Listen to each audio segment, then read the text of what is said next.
Takalar Samsari kita menerima kunjungan Korean Association of Photonic Industry Development atau KAPID Marketing Area Indonesia di kantor Bupati Takalar Selasa 16 Januari 2018. Kunjungan KAPID ke Kabupaten Takalar untuk menawarkan sejumlah produk teknologi terbaru di bidang pertanian, perikanan, dan energi terbarukan.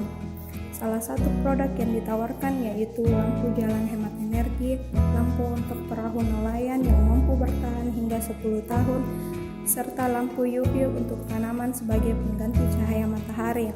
Pemkab Takalar menyambut baik kedatangan rombongan yang dipimpin Mr. Hwang Kyu ini dan menyatakan kemungkinan akan terjalin kerjasama dalam hal pemasaran produk yang ditawarkan oleh pengusaha Korea ini.